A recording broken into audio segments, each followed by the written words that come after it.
Good evening students.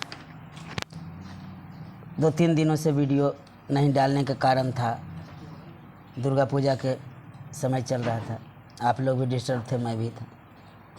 आज हम science विज्ञान क्लास 10 के भौतिकी से कुछ सवाल दे रहा हूँ। प्रकाश के परावर्तन अपवर्तन चैप्टर से रिलेटेड है, बहुत ही इंपॉर्टेंट ऑब्जेक्टिव क्वेश्चन दे रहा हूँ। तो मेरे दिमाग में एक ख्याल आया कि बुरा करने का विचार आए तो कल पे टाल दो, बुरा करने का विचार आए तो कल पे टालो, अच्छा करने का विचार आए तो आज ही कर डालो। कहा जाता है कि पसीने की स्याही से लिखे हुए पन्ने कभी कोरे नहीं होते, पसीने की स्याही से लिखे हुए पन्ने कभी कोरे नहीं होते, और जो करते हैं मेहनत पे भरोसा उनके सपने कभी अधूरे नहीं होते। कई जीत कई हार बाकी, अभी जिंदगी का सार बाकी है, ये तो बस एक पन्ना था, अभी तो पूरा किताब बाकी है। चलिए वीडियो शुरू करते हैं। प्रकाश के परावर्तन चैप्टर से और अपवर्तन से मिला हुआ सवाल रहेगा। पहला सवाल है कि निम्न में से कौन सा पदार्थ लेंस बनाने के लिए प्रयुक्त नहीं किया जा सकता। बहुत ही अच्छा सवाल है, आसान सवाल है। लेंस की तरह जल भी कार्य करेगा, पानी की जो बुलबुलें हो जाती है वह भी लेंस की तरह कार्य करता है। या प्रैक्टिकल हम लोग देख सकते हैं, समझ सकते हैं। कांच से तो लेंस बना ही, प्लास्टिक भी लेंस की तरह कार्य करेगा। तो इसका सही आंसर हो जाएगा ऑप्शन नंबर डी, मिट्टी। मिट्टी सही आंसर हो जाएगा। फर्स्ट का सही आंसर डी होगा, मिट्टी। क्वेश्चन नंबर 2, एक उत्तल लेंस की क्षमता 1 डायऑप्टर है, तो उस लेंस की फोकस दूरी क्या है। एफ बराबर ज्ञात करनी है हमको। ऑप्शन ए है +10 cm, ऑप्शन बी है -10 cm, ऑप्शन सी है +100 cm, ऑप्शन डी है -100 cm। इसका सही आंसर हो जाएगा +100 cm, क्योंकि 1 डायऑप्टर था ना। ऑप्शन सी आंसर होगा। क्वेश्चन नंबर 3, किसी बिंब का वास्तविक तथा समान साइज का प्रतिबिंब प्राप्त करने के लिए बिंब को उत्तल लेंस के सामने कहाँ रखना चाहिए। बिंब यानी वस्तु को कहाँ रखना चाहिए वास्तविक तथा समान साइज का प्रतिबिंब प्राप्त करना है। नंबर ए, लेंस के मुख्य फोकस पर, बी फोकस दूरी की दोगुनी दूरी पर, सी अनंत पर, डी लेंस के प्रकाशिक केंद्र तथा मुख्य फोकस के बीच। का सही आंसर हो जाएगा ऑप्शन नंबर बी, फोकस दूरी की दोगुनी दूरी पर। नेक्स्ट क्वेश्चन नंबर 4, किसी गोलीय दर्पण तथा किसी पतले गोलीय लेंस दोनों की फोकस दूरियां -15 cm है, तो दर्पण तथा लेंस समअवतल है, वो क्या है। क्या दोनों अवतल होंगे, बी दोनों उत्तल होंगे, सी दर्पण अवतल तथा लेंस उत्तल होगा, दर्पण उत्तल तथा लेंस अवतल होगा। इसका सही आंसर हो जाएगा दोनों अवतल होगा, यानी दर्पण भी अवतल दर्पण होंगे और लेंस भी उत्तल लेंस होंगे, क्योंकि फोकस दूरी उसका -15 cm दे रखा है। नेक्स्ट क्वेश्चन नंबर 5, प्रकाश के आवर्तन के कितने नियम हैं। प्रकाश के आवर्तन के कितने नियम हैं। इसका तो बहुत आसान सा जवाब है। प्रकाश के परावर्तन हो या आवर्तन हो, दोनों का बस 2 ही नियम है। सही जवाब हो जाएगा option number B, 2। Next question number 6, प्रकाश के परावर्तन के कितने नियम है। ऑप्शन नंबर बी, 2 हो जाएगा। नेक्स्ट क्वेश्चन नंबर 7, सरल सूक्ष्मदर्शी में किसका उपयोग होता है। सरल सूक्ष्मदर्शी में किस लेंस का उपयोग होता है। दर्पण का तो होगा नहीं, अवतल दर्पण उत्तल दर्पण दोनों कैंसिल हो जाएंगे, तो अवतल लेंस या उत्तल लेंस। इसका सही आंसर हो जाएगा ऑप्शन नंबर डी, उत्तल लेंस। नेक्स्ट क्वेश्चन, किसी माध्यम के अपवर्तनांक का मान होता है। किसी माध्यम के अपवर्तनांक का मान होता है। Option A sin i by sin r, sin r by sin i, sin i into sin r, sin i plus sin r। इसका सही आंसर हो जाएगा स्नेल का जो नियम था, sin i बटा sin r। Option number A सही जवाब होगा। नेक्स्ट क्वेश्चन नंबर 9, एक उत्तल लेंस होता है। एक उत्तल लेंस क्या होता है, कैसी होती है। सभी जगह समान मोटाई का, बीच की अपेक्षा किनारों पर मोटा, किनारों की अपेक्षा बीच में मोटा, या इनमें से कोई नहीं। इसका सही आंसर हो जाएगा सी, किनारों की अपेक्षा बीच में मोटा होता है उत्तल लेंस। नेक्स्ट क्वेश्चन नंबर 10, अवतल लेंस का आवर्धन किसके बराबर होता है? आवर्धन बराबर m बराबर क्या होता है अवतल लेंस में? u बटा v, u इंटू भी, u प्लस भी या v बटा u? इसका सही आंसर हो जाएगा ऑप्शन नंबर डी, v बटा u। नेक्स्ट क्वेश्चन, गोलीय दर्पण में फोकसांतर एवं वक्रता त्रिज्या के बीच क्या संबंध है? गोलीय दर्पण में फोकसांतर एवं वक्रता त्रिज्या के बीच क्या संबंध है? ऑप्शन नंबर ए r बराबर 2f, option number B f बराबर r, option number C f बराबर 2 बटा r, option number D r बराबर f बटा 2। सोचिए, इसका सही आंसर हो जाएगा ऑप्शन नंबर ए, r बराबर 2f, यानी दुगनी होती है। क्वेश्चन नंबर 12, निर्गत किरण एवं अभिलंब के बीच के कोण को क्या कहते हैं? निर्गत किरण एवं अभिलंब के बीच के कोण को क्या कहते हैं? ऑप्शन ए आपतन कोण, ऑप्शन बी परावर्तन कोण, ऑप्शन सी निर्गत कोण, ऑप्शन डी इनमें से कोई नहीं। इसका सही आंसर हो जाएगा निर्गत कोण। क्वेश्चन नंबर 13 की ओर आगे बढ़ते हैं। 1 मीटर फोकस दूरी वाले उत्तल लेंस की क्षमता क्या होगी? 1 मीटर फोकस दूरी वाले उत्तल लेंस की क्षमता क्या होगी?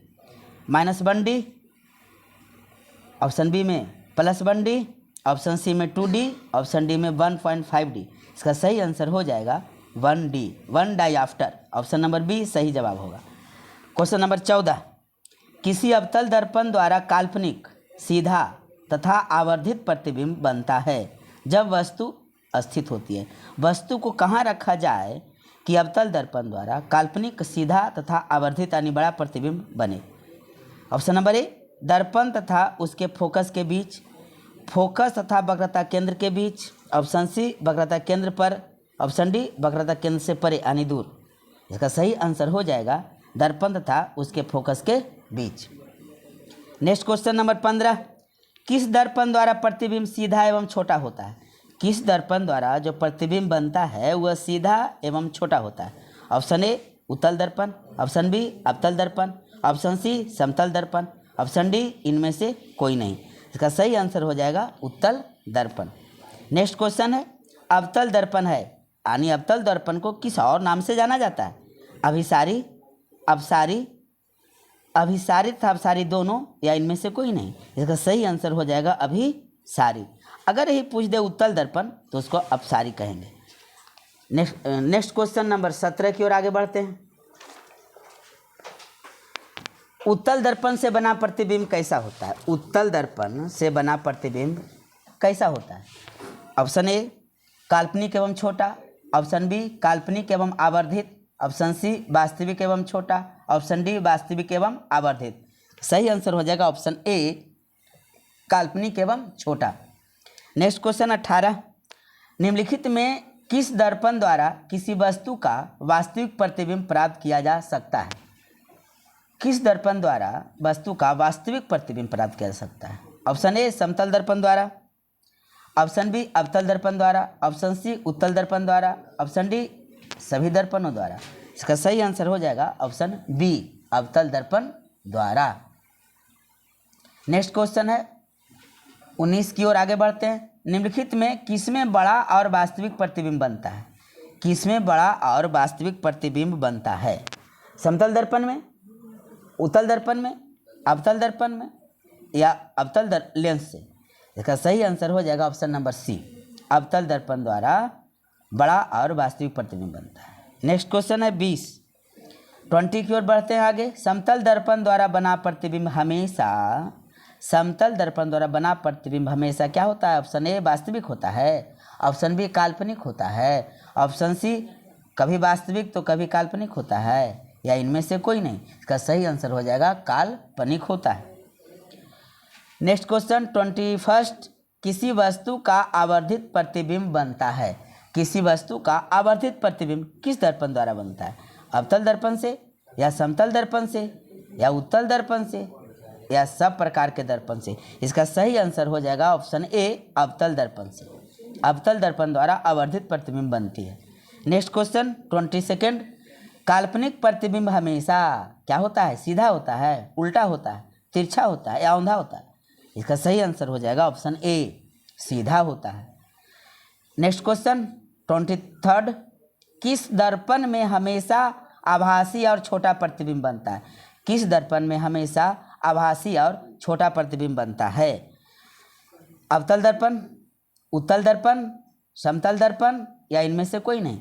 इसका सही आंसर हो जाएगा ऑप्शन बी, उत्तल दर्पण द्वारा आभासी और छोटा प्रतिबिंब बनता है, इसीलिए इसका उपयोग साइड मिरर के रूप में किया जाता है। नेक्स्ट क्वेश्चन 24, निम्न में से किस दर्पण की फोकस दूरी धनात्मक होती है? किस दर्पण की फोकस दूरी धनात्मक होती है? समतल दर्पण की, उत्तल दर्पण की, अवतल दर्पण की या इनमें सभी की? इसका सही आंसर हो जाएगा ऑप्शन बी, उत्तल दर्पण की। नेक्स्ट क्वेश्चन 25, गोलीय दर्पण के ध्रुव और फोकस के बीच की दूरी को क्या कहते हैं? गोलीय दर्पण के ध्रुव और फोकस के बीच की दूरी को क्या कहते हैं? ऑप्शन ए अक्ष, ऑप्शन बी फोकसांतर, ऑप्शन सी वक्रता त्रिज्या, ऑप्शन डी वक्रता व्यास। इसका सही आंसर हो जाएगा ऑप्शन बी, फोकसांतर। नेक्स्ट क्वेश्चन नंबर 26, आर एवं एफ में क्या संबंध है? यानी वक्रता त्रिज्या और फोकस दूरी में संबंध स्थापित करना है आपको। ऑप्शन ए है एफ बराबर आर बटा 2, बी बराबर एफ, ऑप्शन नंबर बी में है एफ बराबर आर, ऑप्शन सी में है आर बराबर एफ बटा 2, या डी में है एफ बराबर 2 बटा आर। इसका सही आंसर हो जाएगा एफ बराबर आर बटा 2। नेक्स्ट क्वेश्चन, हजामत बनाने के लिए प्रयोग किया जाता है यानी सैलून में। क्वेश्चन नंबर 27, हजामत बनाने के लिए किस दर्पण का प्रयोग होता है? उत्तल दर्पण का, अवतल दर्पण का या समतल दर्पण क्या, उपयुक्त तीनों का? इसका सही आंसर अवतल दर्पण हो जाएगा, क्योंकि अवतल दर्पण बड़ा प्रतिबिंब बनाता है। हजामत बनाने में इसका प्रयोग किया था ताकि बाल या दाढ़ी छूट ना पाए, छोटे छोटे को भी आराम से काट सके, दिख जाता है। नेक्स्ट क्वेश्चन है 28, सोलर कुकर में प्रयोग होता है, सोलर कुकर में प्रयोग होता है अवतल दर्पण का, उत्तल दर्पण का, समतल दर्पण क्या या उत्तल तथा अवतल दर्पण दोनों का? इसका सही आंसर हो जाएगा अवतल दर्पण का, क्योंकि एक जगह फोकसांतर करेगी ना। सोलर कुकर में प्रयोग होता है अवतल दर्पण का। नेक्स्ट सवाल है 29, सर्च लाइट की परावर्तक सतह होती है, किस दर्पण का होता है सर्च लाइट की परावर्तक सतह? उत्तल दर्पण का, अवतल दर्पण का, समतल दर्पण का या उत्तल एवं अवतल दोनों दर्पण का? इसका सही आंसर होगा ऑप्शन बी, अवतल दर्पण का। नेक्स्ट क्वेश्चन नंबर 30, रोगियों की नाक, कान, गले आदि की जांच के लिए डॉक्टर किस दर्पण या लेंस का प्रयोग करता है? रोगियों की नाक, कान, गले आदि की जांच के लिए डॉक्टर किस दर्पण का प्रयोग करता है? अवतल दर्पण का, उत्तल दर्पण का, अवतल लेंस का या उत्तल लेंस का? इसका सही आंसर हो जाएगा अवतल दर्पण का। क्वेश्चन नंबर 31, पानी में डूबे एक उत्तल लेंस की फोकस दूरी हवा में इसकी फोकस दूरी की अपेक्षा क्या होती है? अधिक होती है या कम होती है? अपरिवर्तित रहती है या इनमें से कोई नहीं? इसका सही आंसर ऑप्शन नंबर बी होगा, कम होती है। नेक्स्ट क्वेश्चन 32, उत्तल लेंस में बना प्रतिबिंब होता है बराबर और सीधा, वास्तविक और उल्टा, वास्तविक और सीधा या इनमें से कोई नहीं? इसका सही आंसर हो जाएगा ऑप्शन बी, वास्तविक और उल्टा। क्वेश्चन नंबर 33, उत्तल लेंस द्वारा काल्पनिक प्रतिबिंब बनता है जब बिंब यानी जब हम वस्तु को किस स्थान पर रखें कि उत्तल लेंस द्वारा काल्पनिक प्रतिबिंब ही बने? ऑप्शन ए कह रहा है फोकस पर रखना चाहिए या फोकसांतर से कम दूरी पर रखना चाहिए या अनंत पर। ऑप्शन डी कह रहा है कि फोकसांतर की दुगनी दूरी तथा अनंत के बीच रखना चाहिए। इसका सही आंसर हो जाएगा फोकसांतर से कम दूरी पर रखने से काल्पनिक प्रतिबिंब बनता है। ऑप्शन बी सही आंसर होगा। 34 लेंस की क्षमता होती है। ऑप्शन ए फोकस दूरी की दुगनी होती है। ऑप्शन बी फोकस दूरी के बराबर होती है। ऑप्शन सी फोकस दूरी के व्युत्क्रम होती है। ऑप्शन डी फोकस दूरी की त्रिगुनी होती है। इसका सही आंसर हो जाएगा ऑप्शन सी फोकस दूरी की व्युत्क्रम होती है, क्योंकि 1/f लिखते हैं हम लोग। सी हो जाएगा इसका सही आंसर। अब क्वेश्चन नंबर 35 उत्तल लेंस में जब बिंब यानी वस्तु f और 2f के बीच रखा जाता है तब उसके द्वारा जो बना प्रतिबिंब होता है कैसा होता है? ऑप्शन ए बड़ा और वास्तविक होता है। ऑप्शन बी छोटा और वास्तविक होता है। ऑप्शन सी छोटा और काल्पनिक होता है। ऑप्शन डी बड़ा और काल्पनिक होता है। इसका सही आंसर हो जाएगा बड़ा और वास्तविक होता है। नेक्स्ट क्वेश्चन 36, दो वक्रीय पृष्ठों से घिरे ठोस माध्यम को क्या कहते हैं? दो वक्रीय पृष्ठों से घिरे ठोस माध्यम को ऑप्शन ए गोलीय दर्पण कहते हैं, त्रिज्या कहते हैं, गोलीय लेंस कहते हैं, समतल दर्पण कहते हैं। तो देखिए ठोस माध्यम वो घिरा हुआ वो वक्र पृष्ठ है, तो इसका सही आंसर हो जाएगा ऑप्शन नंबर सी, गोलीय लेंस। ऑप्शन क्वेश्चन नंबर 37 की ओर बढ़ते हैं। किस लेंस का उपयोग दीर्घ दृष्टि दोष को संशोधित किया जा सकता है? यानी किस लेंस का उपयोग करके दूर दृष्टि दोष को दूर किया जाता है? ऑप्शन ए अवतल लेंस, ऑप्शन बी उत्तल लेंस, ऑप्शन सी कभी अवतल तो कभी उपतल, ऑप्शन डी बेलनाकार। इसका सही आंसर हो जाएगा ऑप्शन बी उत्तल लेंस। दीर्घ दृष्टि दोष जैसे ही आए उत्तल लेंस, निकट दृष्टि दोष आए अवतल लेंस। नेक्स्ट क्वेश्चन नंबर 38 की ओर बढ़ते हैं। नई कार्तीय चिन्ह परिपाटी के अनुसार दर्पण के सामने रखे गए बिंब की दूरी ली जाती है।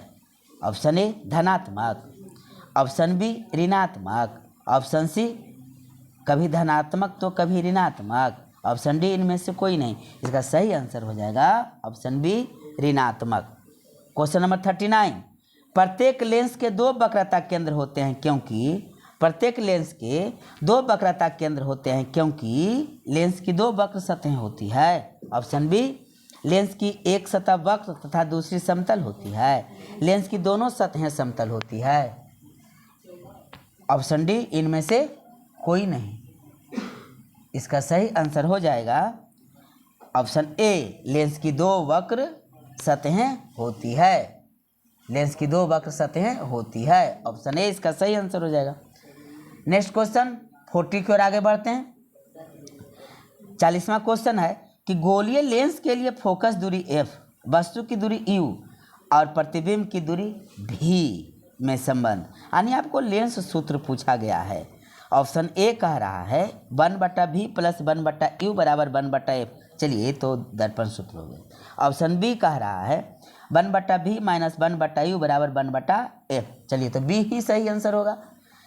नेक्स्ट क्वेश्चन जो आपका कमेंट में आंसर इसको दीजिएगा, 41वां क्वेश्चन दे रहा हूँ। इसके आगे 42 नेक्स्ट वीडियो में मैं आपसे मिलूँगा। 41वां क्वेश्चन है कि एक अवतल दर्पण की फोकस दूरी 10 सेंटीमीटर है तो उसकी वक्रता त्रिज्या कितनी होगी?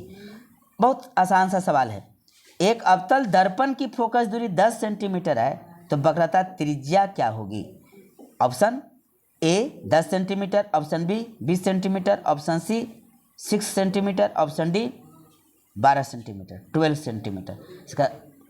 इसके जवाब का हमें इंतजार रहेगा। मिलते हैं अगले वीडियो में। धन्यवाद।